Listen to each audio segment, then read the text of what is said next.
Hi everyone, this is the Time Extend podcast where we'll be talking about everything in racing and racing games. My name's Adam.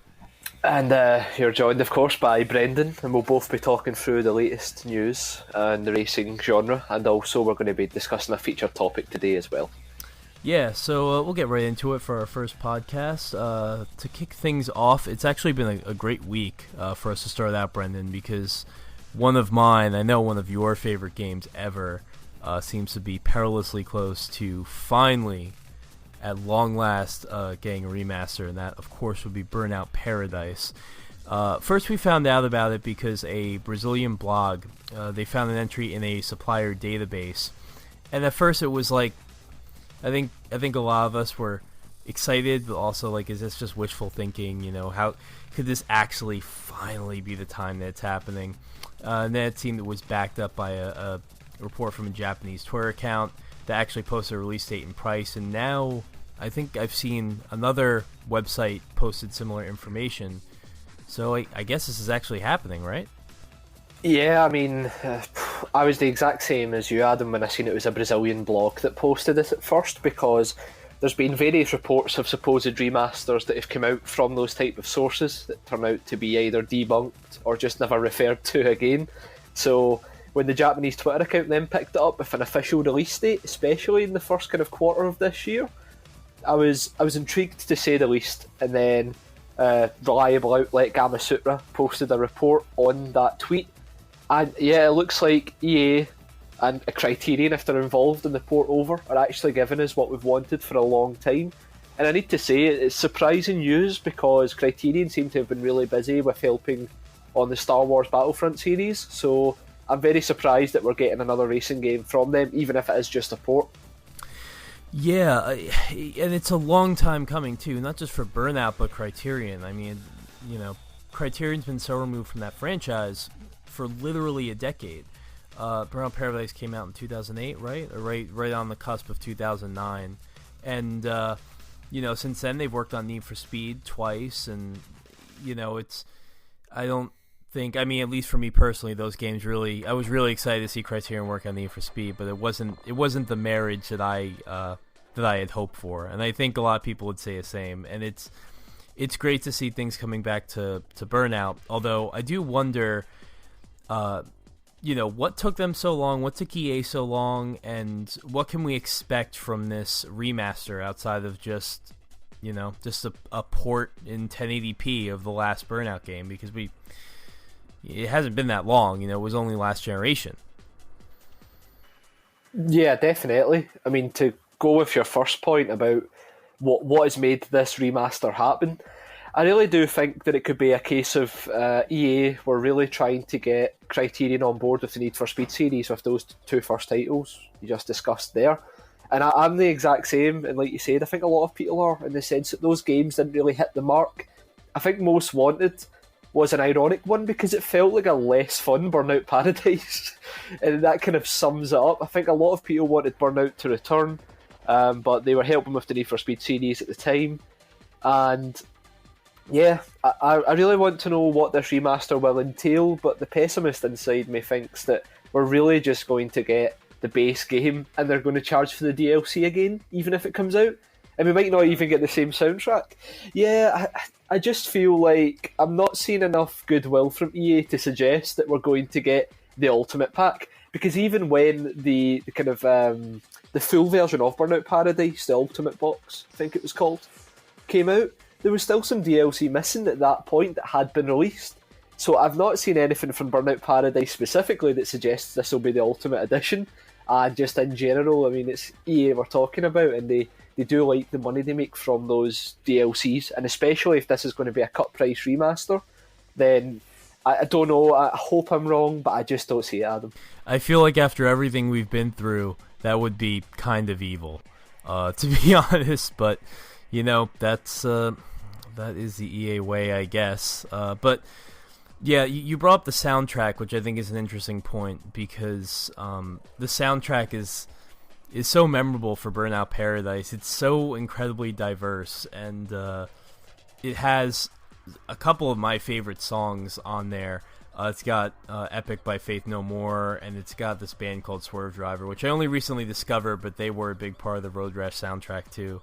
So I go back, and Rusty Cage from Soundgarden was also on the Road Rash soundtrack. So I go back and play that game, and it's almost like taking a trip through time. And I don't know, it was just such a perfect game and such a perfect moment for everyone. And yeah, even though the cynic in me wants to complain, if all they do is just essentially give us the version that they give Xbox One players when they put in their old 360 disc, even if they do that,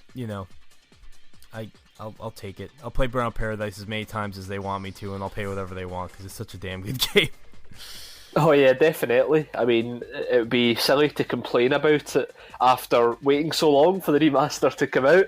I have played the backwards compatible version on Xbox One, and it felt great playing the game again, but I think for a lot of people, they're going to realise that we have seen some advancements in the open world racing genre since Burnout Paradise, but I still feel like that is, in my opinion, one of the best ever.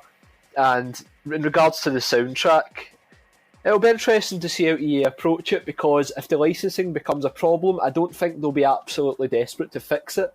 So we might end up with some songs that were in the original, but then losing out on others. But I think I speak for everyone when I say I hope Avril Lavigne remains in the soundtrack.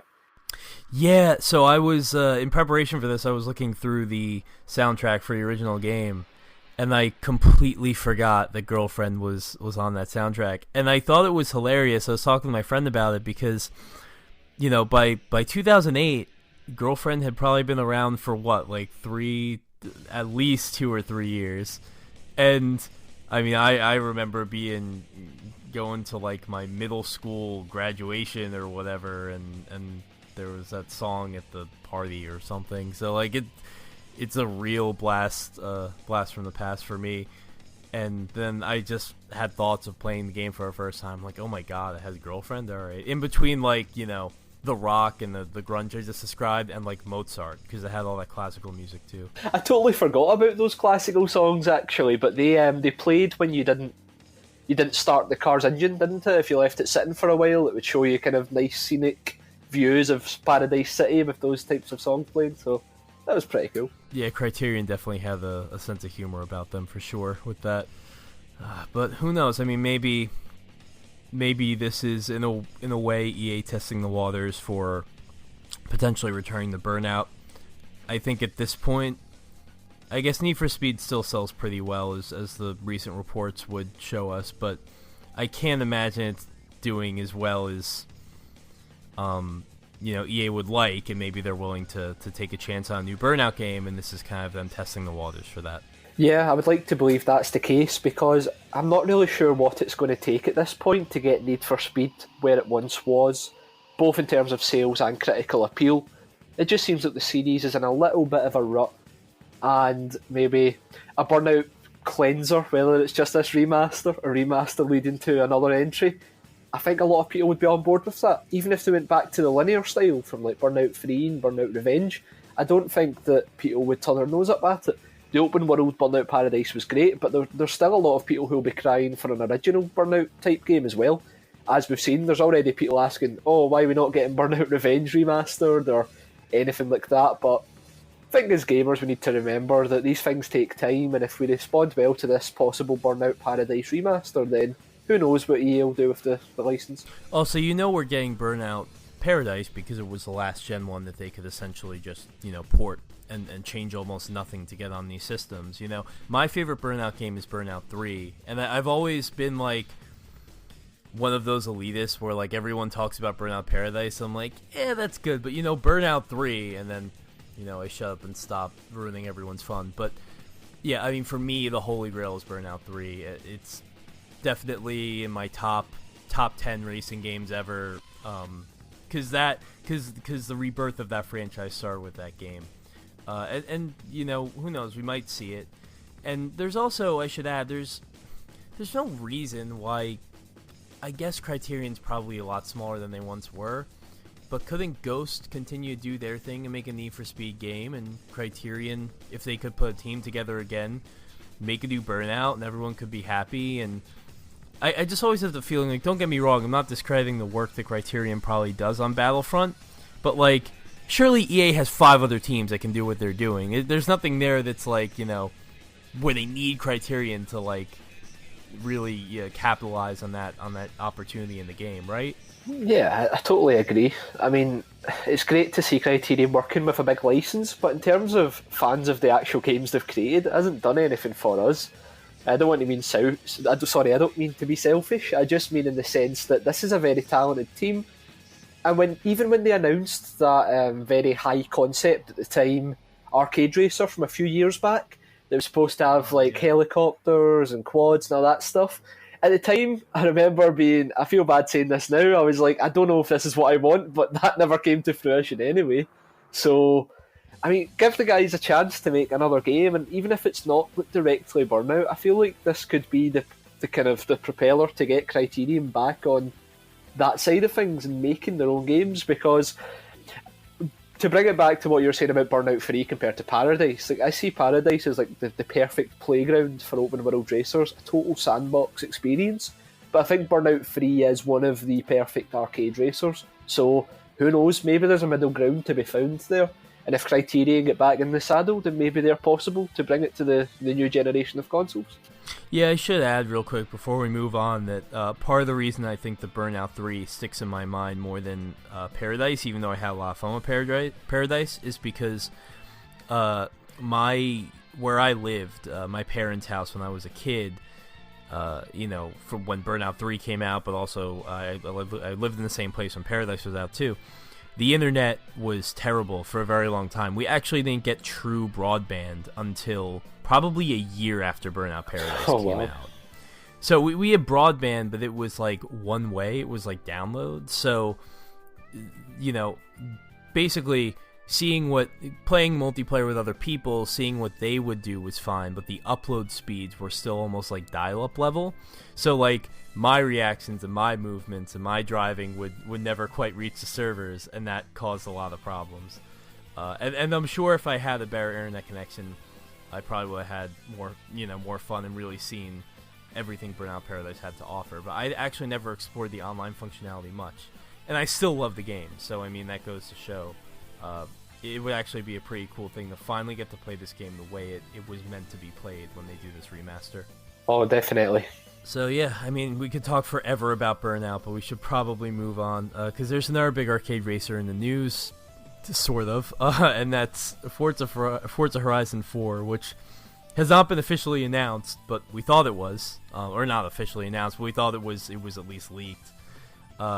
Basically, there was a box art found in Aaron Greenberg. He's a Xbox head of marketing, in his Twitter account, and it was just a collection of, like, I guess all the games that are coming out for Xbox One or have come out or something, and it was just a Twitter profile header. But there was, in this collage, there was a Forza Horizon 4 box, and it showed a 997 generation Porsche 911 in the middle of what looked like Tokyo with Japanese text, and it looked, I mean, I did not know about this until I saw your story that you wrote on GT. Did you write that?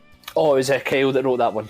Oh, it's Kyle. Yeah. So I saw the story on GT Planet, and then I saw this box art for the first time, and I was like, oh wow. It did look a little fake, but I mean, there's no way to tell until you get the confirmation, and then eventually we did. That it just came from a Facebook group that specializes. This is what they do. They just post fake stuff, just for the lulz, I guess. I don't know, but they got Aaron Greenberg, or at least they got us. But then I started to think about, like, isn't that the next logical location for Forza Horizon? They're not. We don't know they're in Japan now, but I would not be surprised. It's such a perfect location, like you say. When you look at where we've been so far in the Horizon series, we're just waiting for a neon jungle, like Tokyo, for example, to really host a Horizon festival and get right into it, because it's the perfect location for like exciting racing as well. They've got so many opportunities now to run with the drifting stuff. You could have drift races, a great car list, and I mean, maybe I'm looking into it too much, but the fact that Greenberg would put this in his Twitter header, regardless of the fact if the art's real or not, it's got to be a hint, you would think. This seems like the kind of guerrilla marketing that companies are using these days. Somebody noticed it, and then it was immediately disproven to be fake. But is the concept fake? That's what we've got to look at. The imagery that's used in his Twitter header might not be real, but I don't know. I think this is kind of soft confirmation, we'll say, that Horizon 4 might be set in Japan. Yeah, I'm looking at the header itself again, and I'm also seeing box art for games that have released. There's Fable, there's Cuphead, there's Forza 7, there's Titanfall 2, or Titanfall, I guess, and Killer Instinct. So actually a lot of these games go back very far. So I guess, who knows, right? There's also, the news that Playground is working on something that isn't a racing game. So I don't know how that affects their planning and their scheduling. Creatively named project too. yeah, non-racing game project. I guess it's an open world RPG from what I'm reading. So, which, I have to imagine that they feel like they want to work on something else. Nobody can work on the same thing forever, especially like no offense to Playground. Forza Horizon's great, but it's it has kind of the same problem as the core Forza Motorsport series, in my opinion, where it's just like it's almost the same thing because they have such a lockdown schedule of every other year. It's almost the same thing in a different location pretty much every year. They end up feeling pretty samey. Yeah, I mean, like you said, that's a problem that bugs the Motorsport series as well, because it's these frequent release schedules that it's a positive in many lights, and then it can also be a negative in the sense that there's that familiarity. And I mean, the Horizon series seems to be a bit more dynamic in terms of how people feel about its familiarity, because we see this year, for example, in 2017, that Horizon 3 outsold Forza Motorsport 7 in the UK. So it's clear that even though it is familiar to a lot of Xbox players, there's still enough because of the open world element. So I guess that Playground Games must be looking for a new opportunity, because you can't make as many hits as they've had as well and not be called up to try something else. The Horizon series has been great for Xbox as a brand, so it's not surprising that Microsoft might be looking at their own Horizon Zero's Dawn type game, because I've got a feeling that's what they're going to go for. So it'll be interesting to see Playground Games really do something different if that's the case. Yeah, and as we know, there's a lot of ex-racing game dev alumni there, so this is probably a dream project for a lot of them to just get to work on something that's a little bit out of the ordinary. Oh, definitely. It's a great opportunity for that team, but hopefully Horizon 4, whatever form it may take, doesn't struggle as a result. Maybe it's a racing RPG. That'd be great. Like, basically, something vaguely on the level of Test Drive, but unlimited, but more RPG-like. Fast and Furious, Tokyo Drift, or RPG. It writes itself. Yeah. So Forza Horizon 4 in Japan, and then not. But anyway, so the last thing that I wanted to bring up for news was Dakar 18. So there is a new Dakar game. Would you believe it? I don't know when the last one was. I should have looked that up, but I didn't. I want to say 2002, around that time period. Oh wow, so it really has been that long. We were talking before the show about previous ones, and we didn't talk about any specifics, but I was like, I think I played one on the PS2, and I stopped myself for a second and realized, no, actually, that wasn't a Dakar game. That was a game called GTC Africa, which I guess was a Dakar game in every sense but the license. I remember nothing about it, but just that it was very boring, and so that wasn't a Dakar game. But this is. It is going to be developed by Big Moon Studios, which I did some research on and found out that they have produced art for a lot of Milestone racing games. If you go on their website, they have a list of the projects they've worked on, and WRC comes up a lot, and MotoGP comes up a lot. And but what you find is that they've done pre-rendered cinematics and stuff that were used in these games and for these games. They haven't actually made one. They've made other titles. They're semi-experienced, but never a racing game before, so this will be a big moment for them. And then, as far as details about the game, we don't know a ton yet, outside of there will be 5,800 square miles of open-world off-road environment for you to go roam around in. And, it's licensed by the Dakar Rally, as well as all of the manufacturers. And you can get out of your vehicle and fix it, which That's cool. As long as it's not like when you could get off your board and like Tony Hawk, I'm okay with it. Well, so you're saying we won't be able to jack other cars and spray paint walls and that type of thing? Yeah, quick aside, because we are a racing game podcast, but we contain multitudes. I never gotten a chance to play Tony Hawk 4 until like last year or 2 years ago or something like that. I played every other game but that one, and I always wanted to play that one because it was the first one where I think you could get off your board, and I did it, and it's the worst experience ever because like the first level in that game, you're at the zoo, and there are all these like, as a kid, like you hear, oh, you can get off your board, you think it sounds great, but when you're at that zoo, like your objective is to like basically, because you have all your objectives in the single player Tony Hawk, your objective is to just go off your board, just fuck with everything. So like I, had to like throw like some monkey poo at somebody else. Like it was really weird. It was very strange. It wasn't worth it. So anytime now that I hear you can get out of the thing that you're meant to do in that game, I get a little bit skeptical. Just in case you've got to throw some poo at people and throw stuff. Throw some poo, yeah. So. But anyway. Yeah, to bring it back to the racing game stuff, I will be honest, the cinematic trailer is fantastic, but now I'm a bit soured by the fact you've pointed out this is a company who have a lot of experience in this field, because when I seen the trailer I was like, wow, this looks really professional, and I was hopeful. But now I'm worried that it's just because they're so good at the pre-rendered cinematics that it isn't actually representative of the game. But I found the trailer really good. I think they nailed the good feel of the Dakar Rally in general, and it's exciting to look at all the different car classes and stuff they have. And for a lot of people, the reference to how big the open world environment is, 5,800 square miles, that'll excite a lot of people. But I'm always soured when I think of Fuel, I believe it was called, on the PlayStation 3, and I remember how that game really sold itself on how big the environment was, despite the fact that it was really boring. So I hope that Dakar doesn't fall into that pitfall. Yeah, I never played Fuel, but I did see it had a pretty big open world, and it's rare that you play a game where you feel like every single mile is, I guess you could say worth it.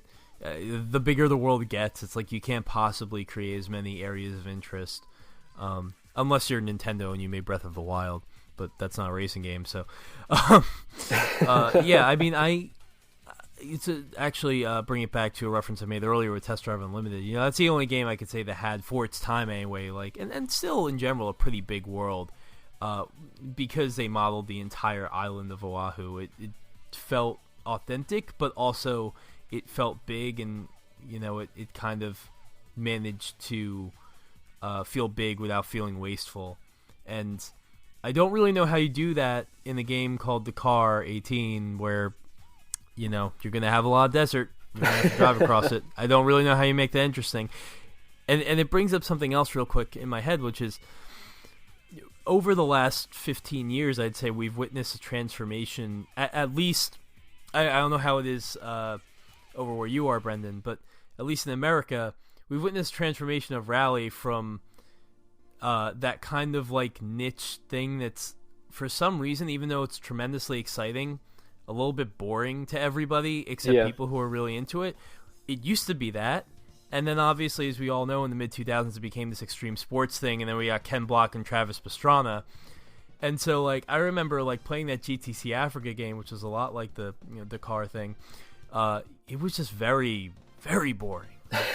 Tremendously boring. Could not have been more. It's just all about like the grueling nature of just doing the same thing for a million miles, and it was. But now you watch the trailer for this new game, and it's just got people rocketing off of cliffs and ATVs and mountain bike or their motocross bikes or whatever, and those huge Dakar trucks. It's completely a different vibe. It is the extreme sports thing realized. So it'll be different than any other Dakar game we've ever seen before.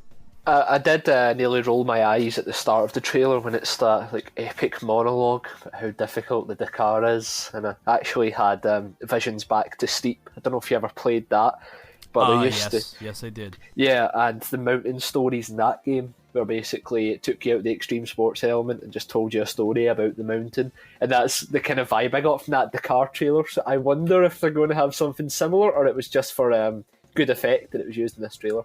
It's actually hilarious. I was watching the trailer in bed for the first time last night, so I'd be able to talk about this. And my girlfriend was in bed next to me, and she was kind of dozing off or something. And I was like, I'm going to put the sound on mute, because I'm pretty sure I could get the entire gist of everything I need without any sound. But when you do see those, like, rolling, savannas or whatever in the beginning, and I'm looking and I'm like, yeah, they're probably talking right now, but I can't hear it.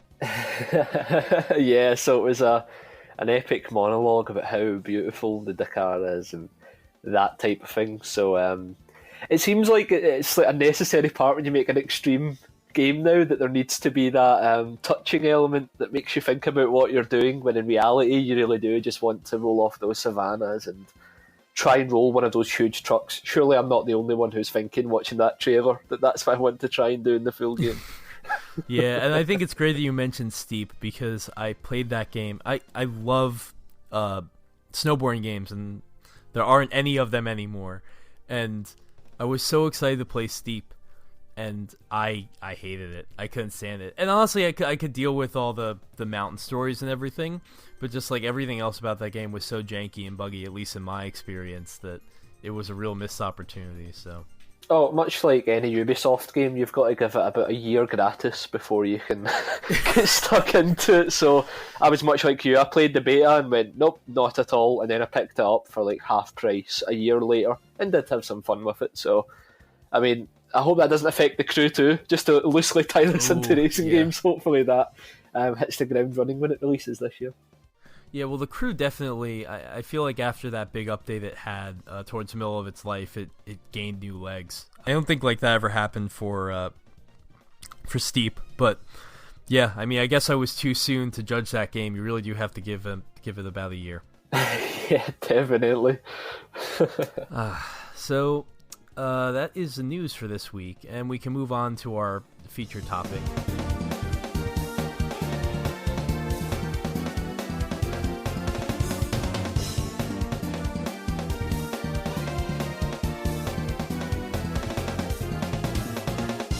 So basically, every week we're going to talk about something different that is, maybe tied to news. In this case, it isn't really, unless you consider Dakar a full-on rally game, which I don't. Because our title, or our feature topic for the week is our favorite rally games ever. And I guess, looking at my list, I can definitely say one of them or two of them is my favorite. There's another one thrown in there. I'm just trying to give credit where credit's due.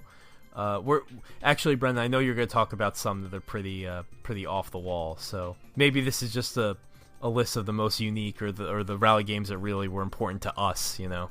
Yeah, I'd say that's fair enough. But also, there's so many good rally games that are off the wall, and some people might have not played them. And I mean, we're obsessed with Arcade Racer, so who better to talk about it than guys that could go on about this forever. This podcast could be another 5 hours long if we really wanted it to, but we'll try and sum up why we think these titles might be worth your time if you're looking for a new unique rally title to play.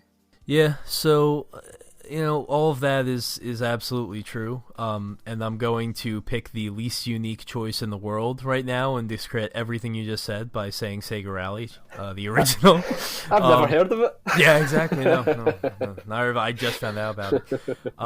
No, but I can't have any discussion about rally games without bringing up one of my favorite games of all time, and that is, of course, the original Sega Rally, developed by Sega. AM5 and then AM3 worked on the Saturn port. On the Model 2 hardware in the arcades, came out in October of '94 is its loose release date, as arcade games used to have back then. And then about a year later made it to Saturn in '95. And we have our notes for every podcast, and I wrote down notable for being absolutely perfect, because that's the way I feel about this game.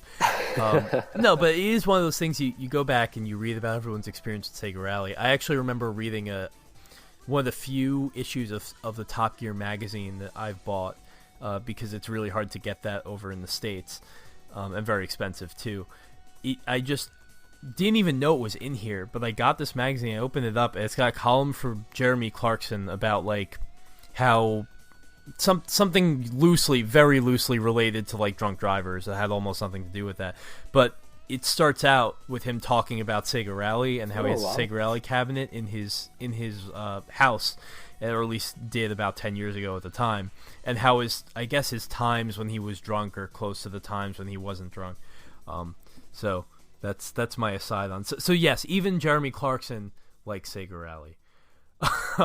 That's pretty crazy. Yeah, it is. When you think about it.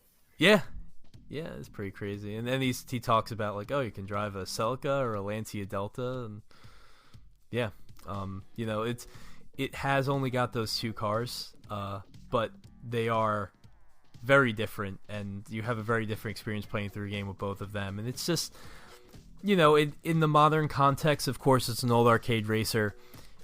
In terms of content, it's very simplistic, but you get 3 amazingly designed tracks. You get 2 very unique cars, and if you love racing and racing games from the 90s, what could be better than those 2 cars? It kind of made them legendary, and they would show up in every rally game after the fact. But yeah, I mean, it's almost like what can't you say about Sega Rally? It really was the genesis for the genre, as a whole. Was that a pun because it's a Sega game? Oh yeah. Well, I mean, I didn't say Mega Drive for the genre, so I guess. Oh yeah, true. But I mean, the 2 cars are the only cars you ever need in a rally game, in my opinion. Just from that generation, like whenever a new rally game comes out, I always check the roster to see if the Toyota and Lancia are there. And you're right. I think Sega Rally Championship was so revolutionary at the time that it still lives very close to the hearts of every racing game fan. The soundtrack was phenomenal. The track design was good enough that you didn't mind how limited it was, and I think that's why I love Sega Rally. It just nailed what you want from an arcade racing game more than anything else. Yeah, and as a lot of people who will go back and play all these games, as they know, like Sega's hardware at the time was incredibly important to why Sega Rally, games like Sega Rally and games like Daytona and so on were so revolutionary. It's because they were doing things with 3D and nobody else was doing at the time, and it was so far beyond in terms of like detailed vehicle models and of course the handling. I mean, you really can't talk about Sega Rally without the handling. It's just like it's this timeless model where like I haven't found a single game. Maybe I'll go back and play some of the really early Gran Turismos, and they might not look so great, but they'll play really well. But it's really hard to find the game that still just you have this telepathic connection with the car when you're driving, especially an old arcade racer, because a lot of these old arcade racers, I feel like our memories kind of they kind of fill in the blanks. Like I'll go back and play one of the early Ridge Racer titles, and those games actually, I mean, in my opinion, they really didn't handle well. But Sega Rally, on the other hand, is it's so simple, but it works so well. It nails that easy to learn, hard to master. I mean, you can get sideways, obviously. I mean, that's part of the fun of a rally game, but like, there's no weird drifting mechanic in Sega Rally. Even like if you're a beginner playing Daytona, you probably won't understand how drifting works from the very beginning. At least I didn't. Sega Rally is just a lot more dynamic and a lot more fluid. You don't have to, you don't have to fulfill all these requirements to begin a drift like you do in Sega Rally or Daytona. It's just effortless. It's just the handling's just there, and when you get sideways, you can carry that, and it's easy. But then if you watch someone who really knows what they're doing play the game, it's like magic.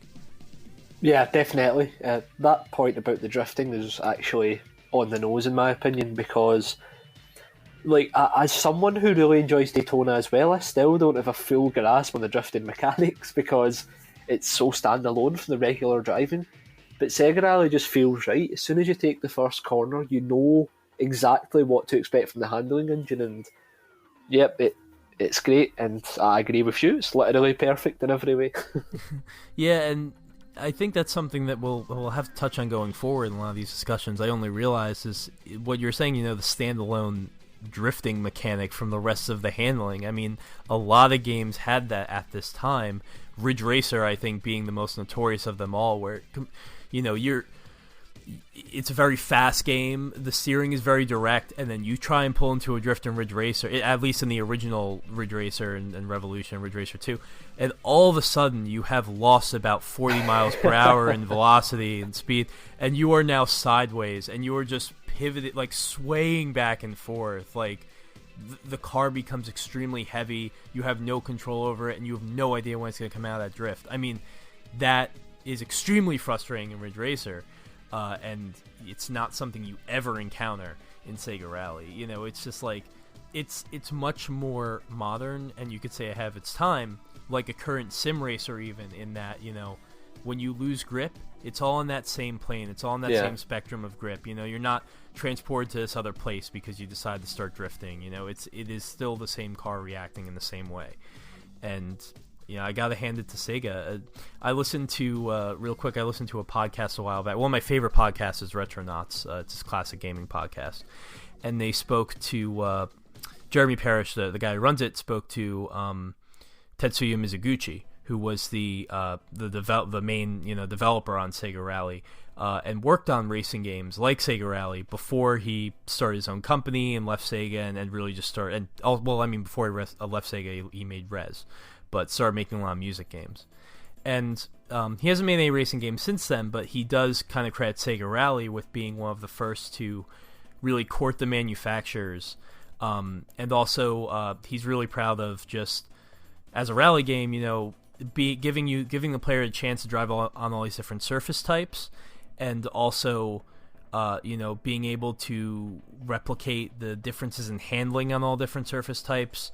Those two things he points out are like some of Sega Rally's greatest contributions to the genre, and I completely agree with him. Yeah, totally agree as well. It's interesting to see that. Like, they were one of the first to actually approach manufacturers and say, hey, can we put these cars in the game? And I wonder how difficult it was at the time, because they were heavily associated with the WRC as well. If they would have to contact the guys over there to get full confirmation of using the cars, I'm not exactly sure how that system would have worked at the time period, because the Toyota and the Lancia didn't actually compete in the same years, didn't they not? I'm pretty sure the Lancia's older. Yeah, I think the Lancia's a year or two older. When you play Sega Rally, it does come out there right away and say, if you leave it on the attract screen, these two manufacturers, as a logo of both, and it says these two manufacturers participated in WRC. As we know, licenses back then were a lot less final and legal and enforceable than they are now. So that would change very quickly in the space of about 5 or 6 years. But yeah, it is a watershed moment for the genre for sure, in so many ways. And going from a game like Daytona USA, which did not use the Daytona license in any way whatsoever, Sega Rally definitely got their money's worth. So yeah, definitely one of my favorite racing games of all time, probably in my top 3, but it had to be mentioned. I couldn't talk about rally games without it. If you didn't mention it, I would have. So all's well that ends well.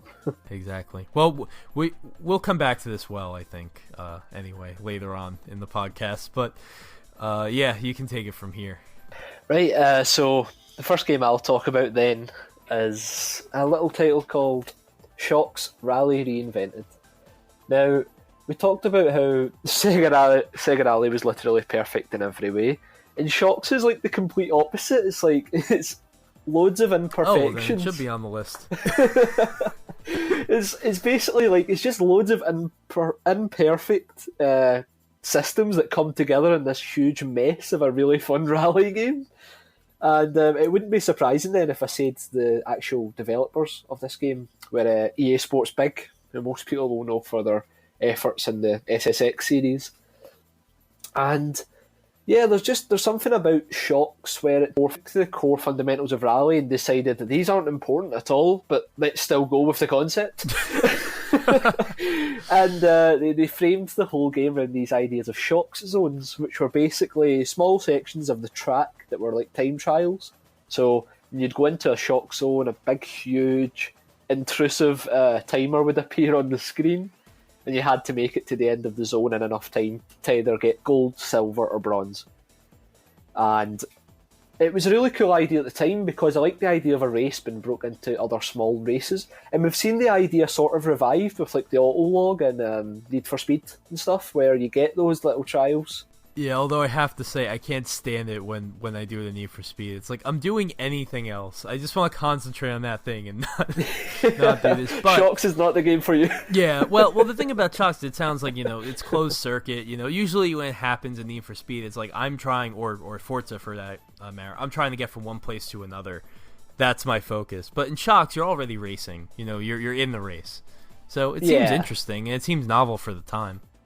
It was very novel because I would like to know how it actually came about, because I also read the other day that it's actually built off the F1 2002 engine, which makes me wonder, like, did they have that engine created and they were like, I wonder how a rally game would look on this, and then they handed it to one of their more outlandish studios and this is what they came back with, and EA didn't want to tell them it wasn't what they were looking for at all, so they were just like, yeah, we'll go with that. Yeah. But I've seen it described as a cross between like Ridge Racer and Sega Rally, funnily enough, in terms of the handling engine. And the good thing about Shocks is that the handling engine it hit the sweet spot between being really, really in-depth, but also simple. So it's not as if when you had all this stuff happening on the screen and you're crashing against other cars and stuff, that the physics engine would let you down. It was very passive, I guess that's the word I'm looking for. And it's really hard to explain what makes it so good, because when I talk about it, it just sounds like I said at the start, a bit of a mess. But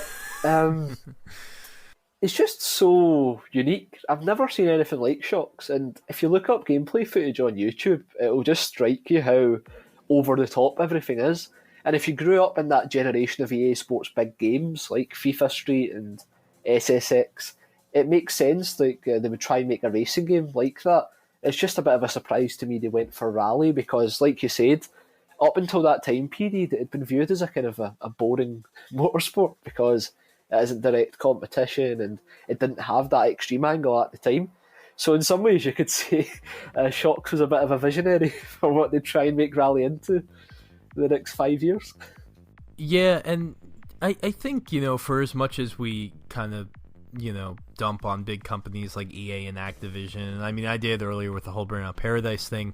You have to give them credit for the stuff that they came out with at this time, because they found a way to make sports games fun to people who don't really like sports games. And I mean, I can't stand basketball, and I loved NBA Street as a kid. I couldn't get enough of it. And another game that you brought to my mind, another racing game that really broke the formula at the time, I mean, this was a couple years earlier, was Beetle Adventure Racing. I feel like EA didn't so much take, they didn't take maybe many chances with their licensed products and their story-driven single-player campaign-type games and whatnot, but when it came to the sports games, they did think outside the box, and they were almost all good. I can't think of a single one that, I really had a terrible time with. And Shocks did seemingly bring something new to the table. I really wish I had the chance to play it. I remember seeing it when I was a kid and kind of discounting it for the whole EA big thing, but I'm not really sure why I did, because I loved SSX and I loved NBA Street, and this seems like a continuation of that, but in the racing game, in the rally game, which is something I would have enjoyed more than anything else. So. Yeah, I mean, the ironic part is that the actual rally racing isn't the star of the show here. The track design is well varied, but it's that shock zone system I was discussing earlier that really makes it stand out, because if you get really good at the game and you can get gold times in every shock zone, it'll start another pun, of course, a Shocks Wave mode, which is basically, for one full lap, there's like a distorted force chasing your car, and you've got to stay ahead of it. Otherwise, you lose and you don't actually get the bonuses that the game would offer for completing the Shocks Wave. Wow. So it was really cool at the time, because the closer that the Shocks Wave got to your car, the more distorted your screen would appear. Like the HUD would start to act a bit strange, and it would be harder to drive at full speed. So it was almost like a full time trial within the race, but in a way that only EA Sports Big could come up with. Just totally mental. But these are ideas we don't get anymore. That's why I really miss stuff like this, and I haven't ever seen Shocks like in in like one of my local game stores or places that sell retro games. But next time I come across it, I'm gonna pick it up just for you, Brendan. Ah, thank you, Adam. and that's not just to say it sounds good or it doesn't sound good, and you're just talking about it. But no, it does sound interesting, and plus it had that 959 on the cover, right? So that's EA using their Porsche license as they were wont to do at the time. I believe it was 959 and the KN in terms of Porsche representation that was there. So it was a pretty varied car list as well. 24 cars, but none of them should really have been driving against each other. But I mean, I'm not gonna be picky about a game that tries to kill you with a distorted force while you're trying to race. Right, and I think I always got that confused at the time with Rally Fusion, which I don't think was at all the same game, but for whatever reason, they came out around the same time, I think, and they were just very... Because I remember Rally Fusion was also pretty... I mean, not nearly as arcadey as terms of like weird, crazy game mechanics, but was also a more arcade-style rally cross racer, I guess you would say. Yeah, I think as well at the time, it may have been missed by a lot of people because the PlayStation 2 was pretty much the epitome of trash games.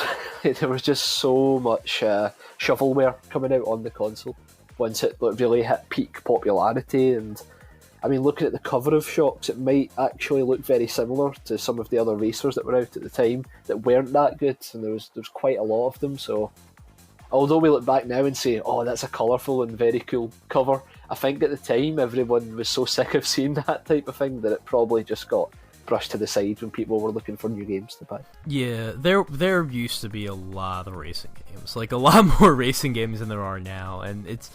I recently worked on an article for GT Planet about Porsche Challenge, and I was going through like an old IGN a preview they wrote about the game, and it starts out just saying like, there are a lot of racing games today, and it's kind of weird. Like, there have never been so many racing games before, and I thought about it, and I was like, you're probably right. Like, I was so young back in 1997 when that game came out, but yeah, it kind of, my first experiences playing video games, there were a lot of racing games in the 32-bit generation and the generation after that, and it kind of set me up that, or at least created this false expectation that there would be a lot forever, and the genre has kind of become, more niche in a way, even though sales are up strangely, I guess, because the entire, the entire gaming industry has grown. It feels like there are less racing games now than ever, so... but I'll give it to EA for trying, and I mean, somebody, please do that again. That sounds fun. Make Shocks 2. I mean, we're not even sure if we're getting a Burnout Paradise remaster right now, so we'll take it one step at a time. After Burnout Paradise, the obvious step is, of course, Shocks 2. Let's not kid ourselves. Yeah, getting ahead of ourselves here. But do you want to move on to your second title now, then, Adam? Yeah, sure. So I was just going to talk about Rally Sport Challenge, which... Part of the reason I want to talk about Rally Sport Challenge is because I think it's a game that very often gets passed over, and it's interesting because now, it's developed by Digital Illusions, now DICE, and we know them now for basically being a slave to making Battlefield. And this really does come back to EA a lot, doesn't it? This is all... Oh, yeah. That is a recurring theme. I guess we'll need to title this episode something to do with EA. Yeah, it just keeps coming back to EA. They do own everything. But yeah, so this was actually before DICE was an EA company, and they made Rally Sport Challenge for Microsoft. It appeared on the Xbox in March of 2002, and then got a PC port later in the year in November. And as long as we're talking about Rally Sport Challenge, I honestly feel like you could... Everything I'm saying about this one, you could say about the second one as well, which came out 2 years later, because it's basically the same game, but... You think about, an extra 2 or 3 years of Xbox development experience for DICE and what that gave them and the ability to throw in some more cars and more tracks. I mean, it had a whole new lineup of both. But, they both felt like very similar games. And I don't think at the time I even expected there to be a sequel. Because it just seemed like Rally Sport Challenge, at least in America, was just kind of this, like, random title that it just showed up. It was Microsoft published, and yet, like... Nobody knew it existed until it came out one day. But it's actually surprising because it was a really fun and very diverse, if you know anything about the game, it's obvious. It's very diverse Arcade Rally Racer, because you have a bunch of different disciplines. You have ice racing, you have hill climb, you have rally, and you have rallycross. And the thing I'll say about Rally Sport Challenge is, unlike, no offense to Codemasters, but unlike certain dirt games we get, all of the disciplines receive equal treatment. So you have the same amount of rally tracks as you do hill climb and rallycross and ice racing. And unlike, dirt, at least the recent dirt games I've played, I mean, maybe at the time I was just more open-minded. I don't know. Maybe I knew now I know what I liked, and back then I didn't. But all those other disciplines were equally fun. Like I had a blast doing the ice racing because it was such a unique thing that no other racing game really gave you, no other rally game. And the cars were also very different from discipline to discipline. The game had a lot of unique cars, like it had this hill climb R34 Skyline, which I don't know if that was ever a real car, but I'd never seen it before. And there was a Toyota Tacoma Pikes Peak car. The sequel had a Celica, which is a car that I had like as a Hot Wheels car as a little kid. So it was a very strange rally game, but one I'm so happy existed. And I think it really, at the time, demonstrated the power of the Xbox. First party games at the time always looked, felt, and played way better than anything else. And this was like the Halo of racing games on the Xbox. I mean, I guess there was Project Gotham as well, but like I remember driving across these crazy environments and like the hill climbs and whatnot on this icy mountain in the Saab 9-3 in Rally Sport Challenge, and it felt like the next generation in that moment. It validated the Xbox's hardware. So it's something I think that gets overlooked. I don't know if you had any experience with it, Brendan. I mean, I didn't actually play it myself, but just when you brought up that point about the power of the Xbox, I think Rally Sport Challenge is also interesting looking back, because the age of racing games being the showcase for the graphical ability of consoles seems to have disappeared. So, like, even though I didn't actually have an Xbox myself, Rally Sport Challenge is one of those games I knew because apparently it looked amazing. And everyone will have those types of titles. It's like, don't have a console, but you know someone who does, and they talk about a specific game. And a lot of the times, Rally Sport Challenge was that title. Yeah, and it came out not very long, under a year after the Xbox came out. And the first game, big shocker, the first game I ever got from my Xbox was Project Gotham Racing. And I did have a lot of fun with it, but Project Gotham Racing also, I had played Metropolis Street Racer on the Dreamcast, so it really wasn't anything new for me. But Rally Sport Challenge, it validated the hardware, not just in terms of graphics, but just like the scope of it. You can go off the track very far, but you could go off the track. And if you did, you could get into crazy situations where you'd roll your car and the camera would actually pan out, and you would just see the madness and the mayhem you've caused. Like, it just felt like a bigger and more realistic world than any other racing game or rally game at that time. Even if the driving itself wasn't necessarily super realistic.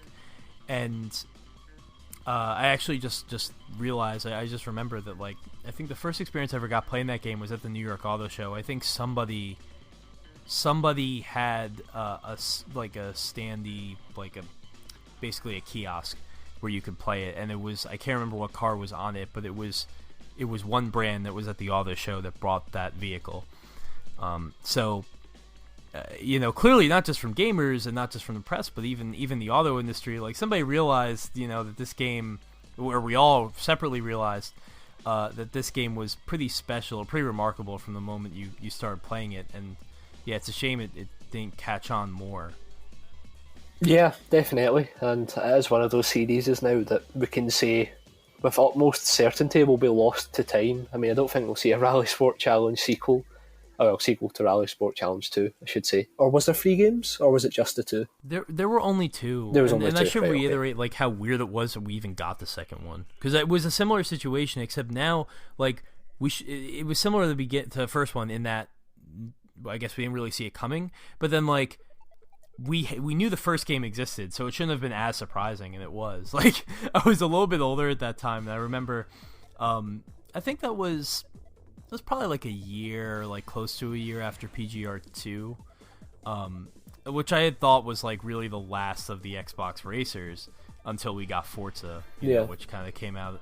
also came out of left field, but had much more marketing buzz behind it, and like was, once we knew Forza was coming, it was coming. But Rally Sport was always kind of this thing that was like, I wonder why Microsoft's doing this, because it. I mean, I guess maybe in Europe it was very successful, and it was successful enough globally. Maybe they'll warrant the sequel, which is good, but definitely lost the time, and it's a shame. But if you have an Xbox, or it's probably backwards compatible with the 360, I think, so you could probably play it on that as well, at least one of the titles. With that, you want to take the next one? Yep. Speaking of series is lost to time. The next game I'm going to talk about, surprisingly, is Excite Truck for the Nintendo Wii, which is a strange choice, but I've thoughts about this game. You can say yours first, though. Well, I'll just give a bit of background in case people haven't heard of it, but basically, at the height of motion control hysteria, Excite Truck was released for the Nintendo Wii. It was developed by Monster Games, who you might know from the NASCAR Heat series these days. And basically, it was a twisted version of Excite Bike on the NES that they released, where you drove trucks instead on ridiculous environments with crazy jumps and loads of good boosting opportunities. And it was unique at the time because, as even is the case now, Nintendo don't really seem to venture into the racing genre that much outside of Mario Kart. So I remember at the time there was a bit of buzz about it because of that.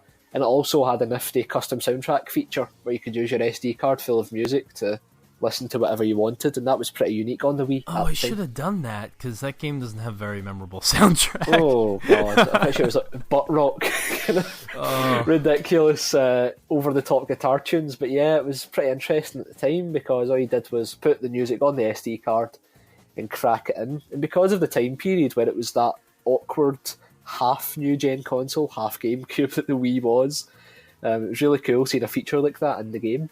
But I mean, to quickly sum up my thoughts on it, I just really enjoyed how it had those tilt-based controls, which aren't going to be very accurate, but they managed to develop like a physics engine around that was just, it kept you going. It was a very flowing racing game, I thought. You were always jumping in the air and doing something exciting, as the name would suggest, funnily enough. And it was very basic as far as an arcade racer goes. Like, there was like a 3-star system for the races, and there was nothing incredible. Like, there's no gimmick that stands out. It was just a really solid, ridiculously over-the-top arcade racer that kind of reminds me of Onrush, which is due this year. Yeah. But Excite Truck felt very weightless. I think that's the best way of putting it, where it might have looked like a racing game, but it actually played more like some sort of crazy physics experiment by the developers. Yeah, everything you said, perfectly sums up my feelings on the game. I mean, for me, it was very love-hate, because honestly, it was a game I got for my Wii. I think I got my Wii for Christmas, and that was one of the games that somebody bought for me, and it was a game that I was not excited to play. Like, I wanted to love it, and I was sure I would hate it. And then what ended up happening was I don't think I loved it, but I liked it. I played through it and I respected it, because it wasn't the type of racing game I would play on any other system. That's what it was. It was like, well, this is the closest thing that Nintendo wants to do that involves cars. And I think there wasn't a racing game at launch called GT Pro Series, which has if you remember that, has a really weird history that... Yeah, I remember that one. Yeah, that was originally a GameCube game in Japan also. So, like, basically the gist of it is, like, what other choice did I have? But you know what? I got Excite Truck, and, yeah, I was surprised. It was a lot of fun. And it was, it didn't... It definitely felt like it was a generation behind graphically, but like when you're playing it, especially motion controls being, at the time, we felt they were revolutionary and we thought they were going to be a future, and it didn't really turn out that way, but or at least not the way we imagined. But Nintendo always had a knack for making the motion controls actually work and making them useful and making you want to play the game that way. So I had no issue steering with the Wiimote. The game was perfectly playable that way, and I had a good time. And even like the waggle to do tricks and whatnot, it all worked out. The track design, I think, though, is really what had me coming back for more, because, as you said, it is kind of like a crazy physics experiment. You spend so little time on the ground in that game. For a game with monster trucks and and off-road trucks, like, you really don't spend much time on the ground at all. You're like, I vaguely remember, because it's been so long since I played the game, at least 10 years, but like there's one part where there's one track where you're like basically on like an ice bed or something like that, and there are just these like glacier ramps or something, and you fly so high, and then of course you have to like go through these rings and stuff to get all these stars, and like, yeah, it's nothing if not unique. And when I saw Onrush for the first time, I did actually get that vibe. I got the same exact feeling as you. Yeah, and I mean, when we're talking about the track design, it's just hit me literally this second that that's probably inspired by Excitebike on the NES, because I also remember, like, you got boosts for perfectly landing the car. So if anything, it's very impressive they managed to take such a primitive concept and implement it in a game like Excite Truck. Because, I mean, Excitebike isn't really a racing game. Like, it's one of those NES titles that a lot of people look like at Trials. fondly. But yeah, exactly. It's basically just the very first version of Trials, and Excite Truck kind of had that vibe as well, because anytime you went up there, perform all the tricks you want, but you need to land perfectly, you didn't get the boost.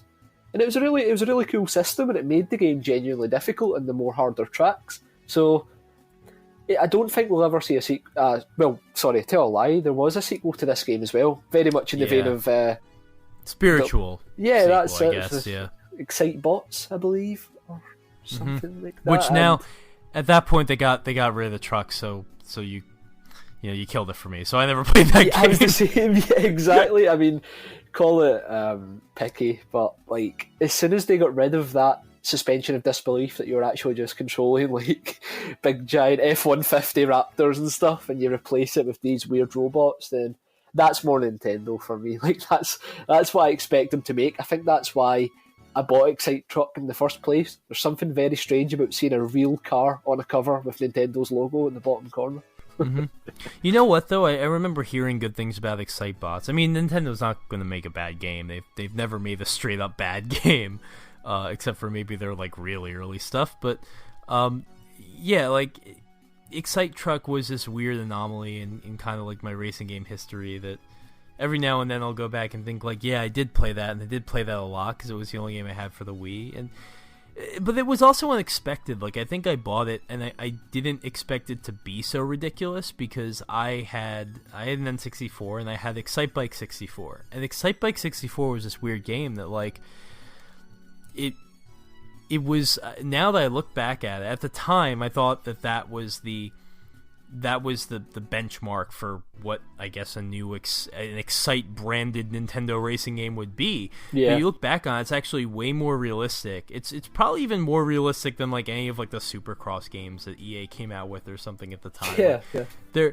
They're very Excitebike 64 is very careful about the way that you use your boost or whatever. You can overheat the engine essentially, and that's a mechanic, but also like very picky about how you land your jumps, and if you screw that up, you've lost the whole race. And I remember it was really hard, but also like really slow, so it had like this kind of like weighty, realistic feeling to it. Yeah. Whereas Excite Truck, I mean, it couldn't It's be just farther chaos. from that. So That's what was impressive about the game to me, though, because the car could be flying through the air basically upside down, but as soon as you hit the ground, it would keep that momentum going. You never really felt as if the game was slowing you down, and for a lot of people that might not be challenging enough, but the challenge comes from pulling off those stunts perfectly and getting all the boost you can. So, I mean, props to Monster Games for managing to create a physics engine that doesn't immediately penalise the player,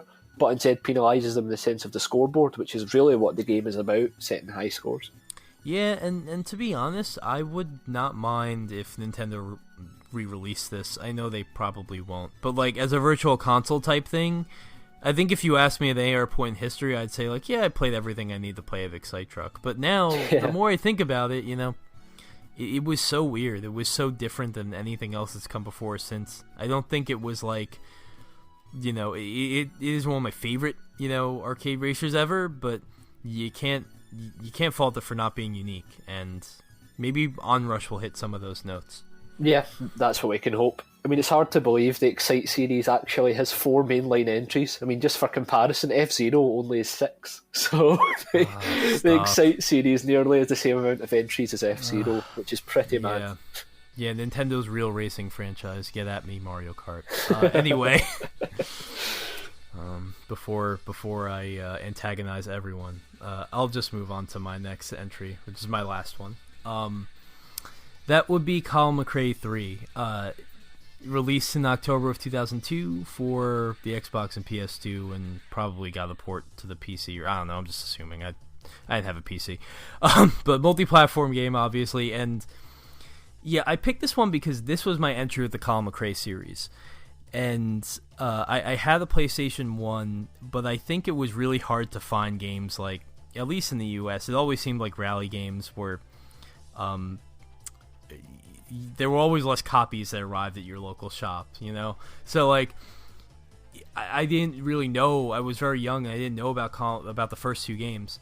Or even Colin McRae Rally 2, which was very, like, you know, is still considered as one of the best racing games of the time, of that generation, on the PlayStation 1.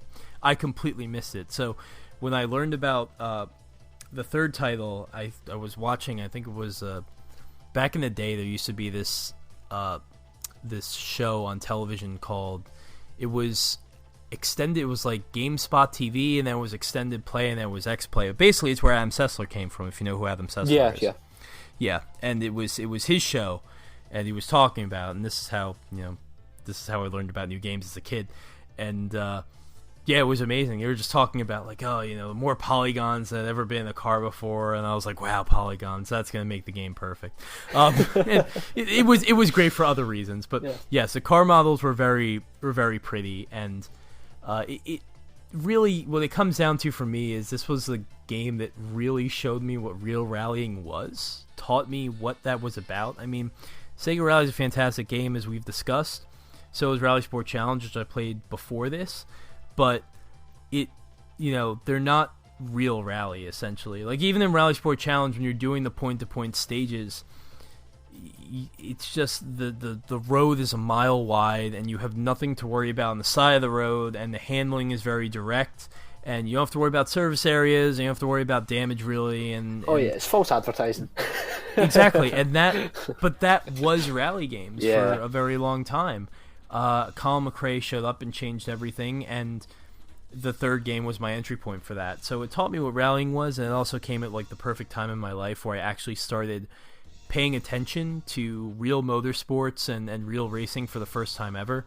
In the US, we had Speed Network, was our motorsports channel, and they would play WRC, and I remember, like, every Sunday night they would do a recap of that weekend's WRC, where they would take the world feed, because that's the same feed everyone used, but then they would overdub it with just this really hokey, cheesy announcer that tried to make rallying sound fun to Americans. But I mean, it totally won me over. I remember watching the 2003 season religiously, and I think a lot of that had to do with this game, because I got super excited for it. I learned who Colin McRae was from this game, and then went and watched him, you know, on TV in the WRC, and became a lifelong Colin McRae fan from that point forward. So it was just a perfect marriage of maturity and just what I wanted from a game, and what I was interested in the real world. And it's a great choice. Yeah, I mean,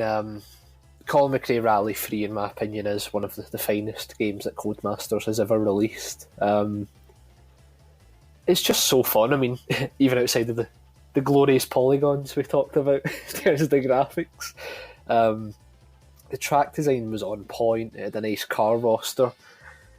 The absolute beauty of the menus as well. It sounds silly saying that, but it was such a slick experience to navigate, and so true. It made you want to play the game. Absolutely. One of my, like, formative gaming memories, and a lot of these revolve around, like, intro films and, like, the first time you turn it on, and I'll never forget, like, just that feeling of starting Colin McRae 3 and just seeing, like, all these weird, like, very, like, minimalist graphics, something I hadn't seen since, like, Wipeout, and I hadn't played the Wipeout game in years, but it was inspired by, like, the same kind of, like, drive that, like, you know, Studio Liverpool had with that series, and just that clean graphic design, and you get to that that basically splash screen, and it's like, I don't even think there's like anything that says Colin McRae Rally 3 on the screen. I don't even think it has a title, but it's just like this very hazy just video of bumper cam footage of someone playing the game. And the song, what got me though was the song. Like there are only, probably like 2 or 3 songs in this game, but the main menu song is just it's a total ripoff of Star Guitar by Chemical Brothers, which is also a fantastic song, but it's so good. And the menu system, it sounds weird. You're right. It sounds weird to praise that in a sim racer, but yeah, totally sets you in the right mood. And it made you feel like, like this was the future. Like this was like the height of technological, maturity and racing and rallying in the series and video games. It really felt like the real deal. Yeah, and here we are in 2018, and flat design is very much the norm. So, I mean, that just shows how good Colin McRae Rally 3 is. Even the menus were ahead of its time.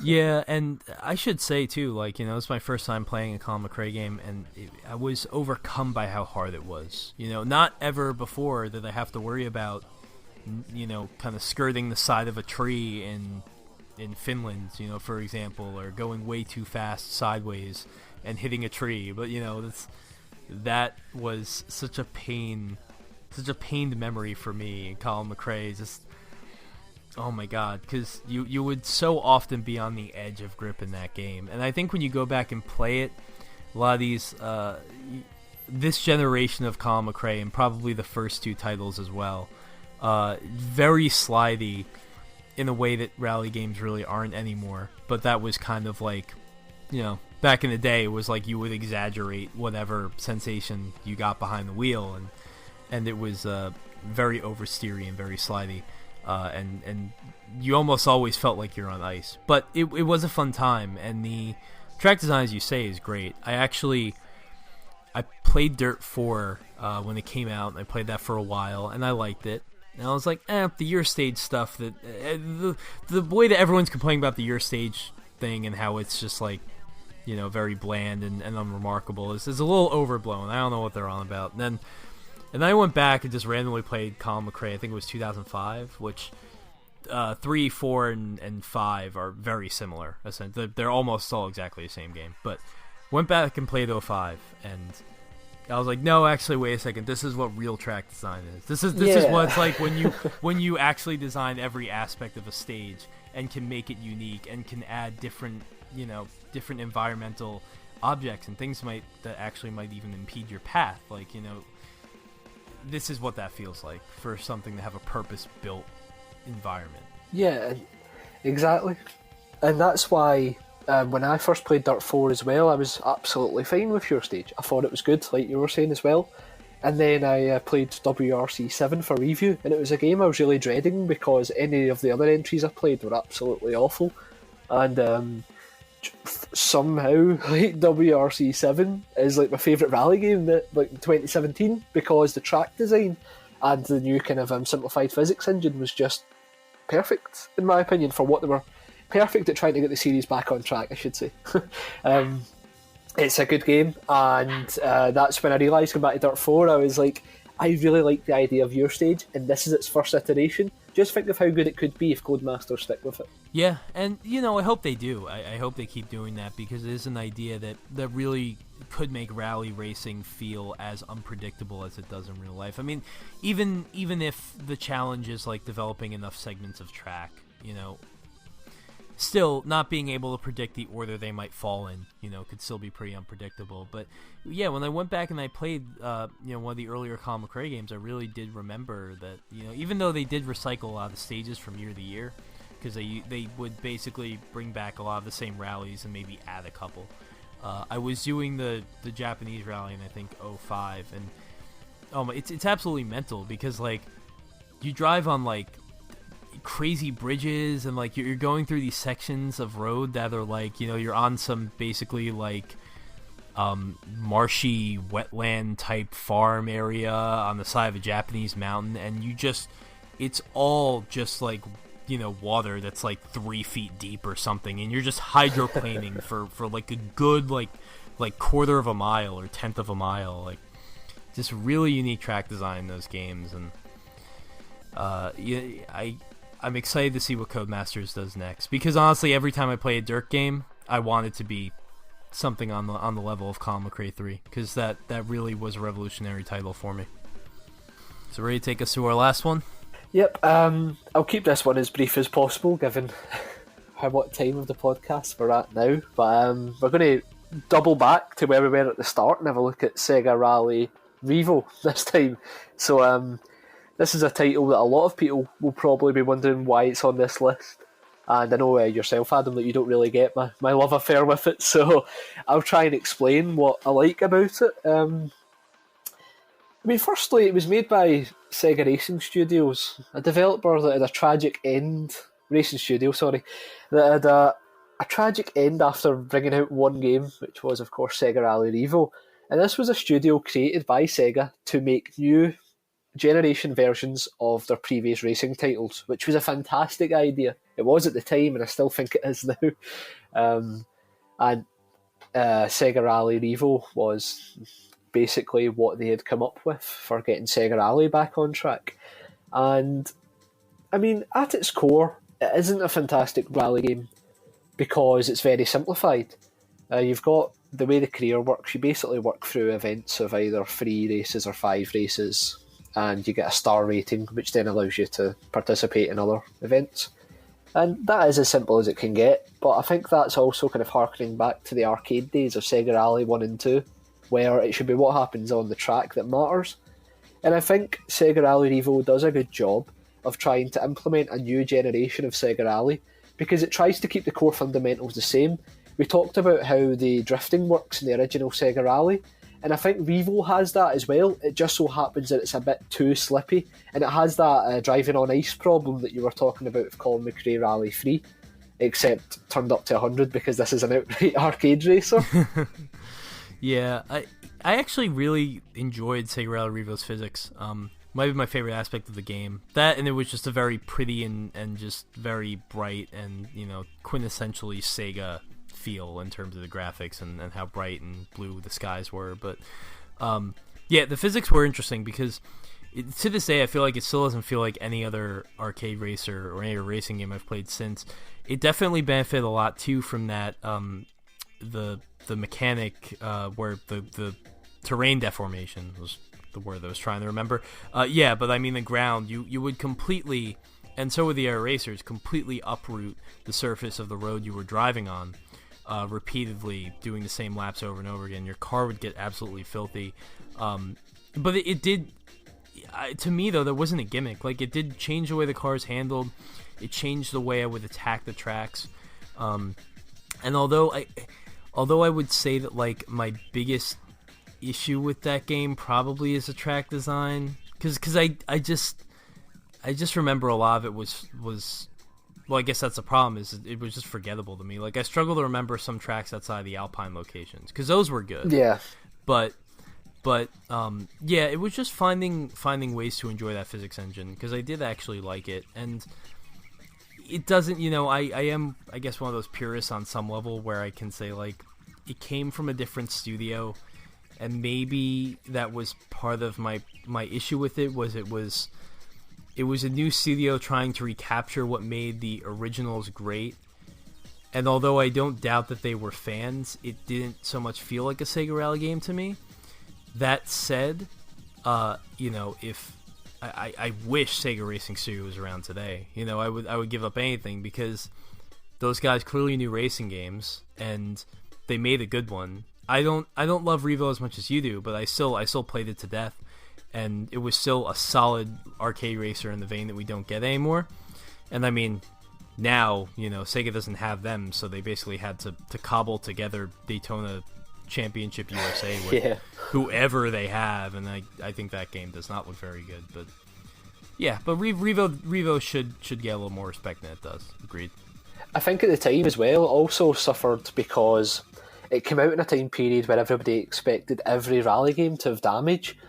and like that kind of realism, and a lot of people expected it to have that, which was pretty silly in retrospect because it's a Sega Rally game. I mean, if you go into the Metacritic ratings, for example, there's so many people who penalise it for not having that element, and that's just totally against what Sega Rally is, in my opinion. That's like complaining Daytona USA doesn't have huge realistic crashes rather than the cool flips you can pull off. Rather than like a damaged model and a not damaged model. Yeah, exactly. And a pre-rendered cutscene for all crashes. But I feel like Revo has a special place in my heart because it was a sign of what could have happened with Sega and Sega Racing Studio, and it was a nice starting point for that. And I really enjoyed the physics engine as well, and the problem is I would love to fight you on the track design aspect, but the Alpine tracks are still like the only ones I properly enjoy in the full game, not because they were the best of a bad bunch, but purely because I think the Alpine tracks in that game were designed really well. And it's not a surprise then that that's what most people remember. And when it comes to the soundtrack, very hit and miss again, but funnily enough, Alpine seems to have the best selection of music as well. Yeah, it felt like it could have, even though it had the same very colorful aesthetic, I felt like anyone could have developed that game. I think that's my issue with it. Yeah. Is even though it was good, and not anyone as in Sega Racing Studio wasn't talented, like it was definitely the product of a studio who knew what they were doing, but it didn't feel like a Sega racing game. And I think that's kind of my issue, is I didn't really see what was tying it back to that lineage. I mean, the menu system, and I also care a lot about aesthetics and whatnot and everything that you're not doing when you're in the car. So, like, the menus and the soundtrack absolutely, I think, killed it for uninspired. Me. Uninspired. But in spite of that, no, it was a good game. The gameplay was fantastic. It's just very smooth. The handling was great. Those Alpine tracks are great, and it's cool that if you go through the game, you get a lakeside course, and I believe Online Arcade, right? The re-released version that was slimmed down, that was more or less supportive of Sega Rally 3. Yep. That had the original desert course, which was fantastic as well. Hyper-Conditioned Reflex as well was the soundtrack for that one, which I believe was from Sega Rally 2006. 2006. Which if we have a podcast one day about that game, I will defend that game, because I feel like that's what Sega Rally Revo is to you, is what 2006 is to me, even though I struggle to play through it because I don't understand Japanese.